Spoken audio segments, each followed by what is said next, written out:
Getting it back on center is probably one of the most important and most difficult parts of this process.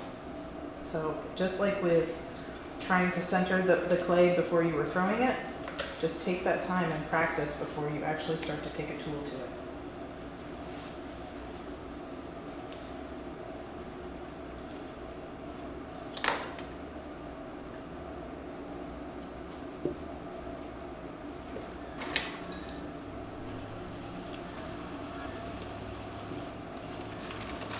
This is a better consistency. You can see how it's just coming off in ribbons right now.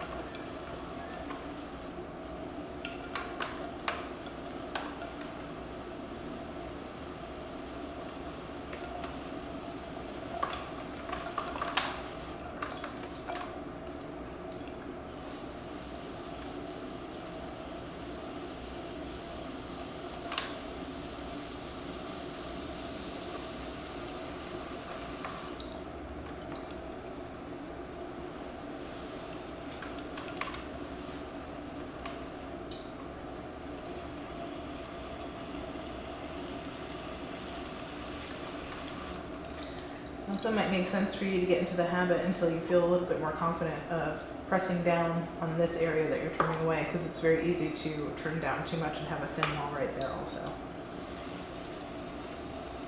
Sometimes you can just feel that with your tool as you're trimming. So now my design here is coming in because I'm looking at this little detail right there and thinking about the width of that detail and trying to have those two elements talk to each other or have a relationship.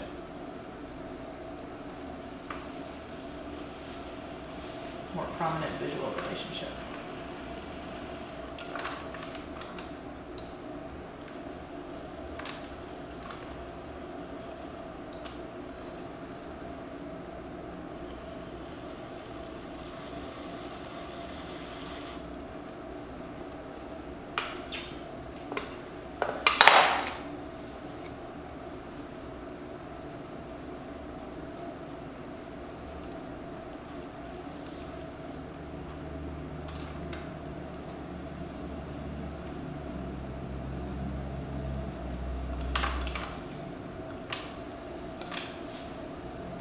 Another thing to take note of is that my hands, I'm stabilizing my hands that are doing the work, even just with my pinkies, right? They're on the surface of the clay.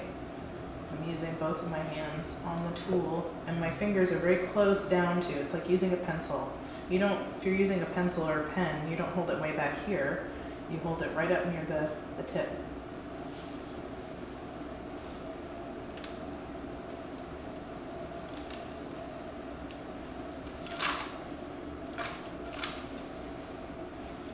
Because of the angle of my foot that I put in here, I want to try to get into that foot ring and recreate that angle on the inside so that, again, I'm not leaving an excessive amount of clay there that might create tension in the future and crack as it's drying. When the clay is at this consistency, where it really is optimal for trimming, you don't necessarily have to use your sponge to smooth things out. You can use just your fingertips. That will provide enough of a buff. Okay, I'm gonna check in the center. So I don't have a lot of give yet. That means I can probably keep trimming. I don't have a lot of give there either. So now this is the first time you see me use the rounded side of my small trimming tool. This is usually where I will use that tool, and it's to kind of bite in. If I've already trimmed the foot, it's usually to bite in underneath the foot if I feel like I need to either bring the foot in a little bit more or maybe take a little bit more off of the outside contour of the bowl.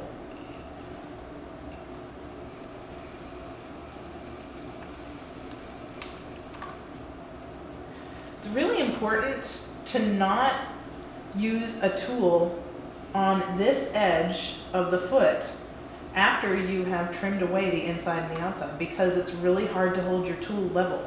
You'll end up kind of biting in on one side or the other, and then you might end up trimming your foot off altogether again.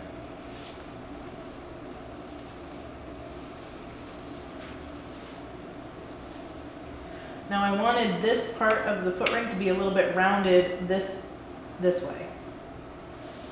And I used the flat part, so that might be counterintuitive. You might think, well, I want it round, so I'm going to use the round side. Well, that's going to bite in and create the opposite kind of curve. I want it so it's widest in the middle of the outside of that. I'm going to use this guy again to bite in. Oops. So it's easy for your tool to kind of bite in and get carried away.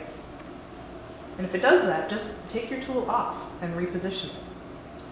If it doesn't go too deep, you can probably just correct whatever happened if it's something that you want to remove.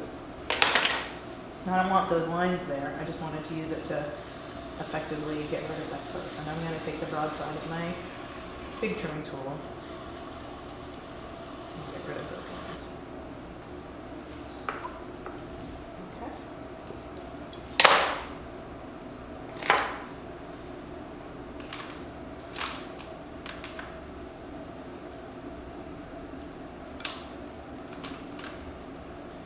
Sometimes your hand can actually skip on the trimmings that are collecting within that foot, so it is really important to get those trimmings out of there for a couple of reasons. One, so you can see, and two, so that it doesn't accidentally bump your hand, and then your tool will bite in on the bounce back. On the bend.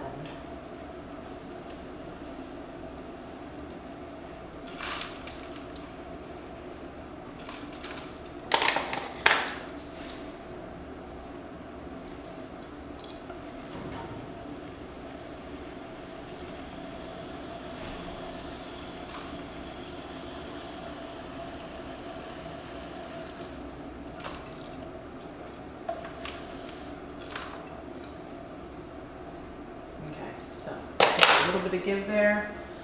One thing I didn't do in the last bowl that you have to do is put your name on it. Your name, your initials, whatever unique marker you want to have.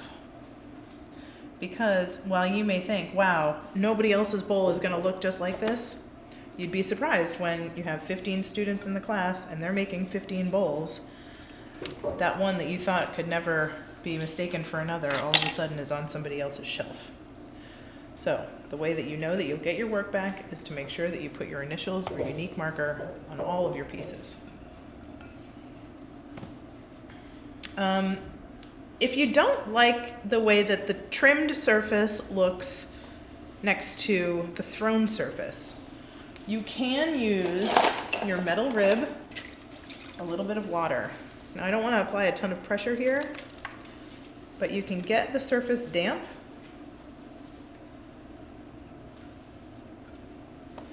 And you can use your metal rib to kind of smooth out those surfaces and make them look a little bit similar. You know, the thing about it is that you are doing these techniques at 2 different stages, and so you're never going to be able to make the trimmed surface look exactly like the thrown surface, but you can get them a little closer together if you want to.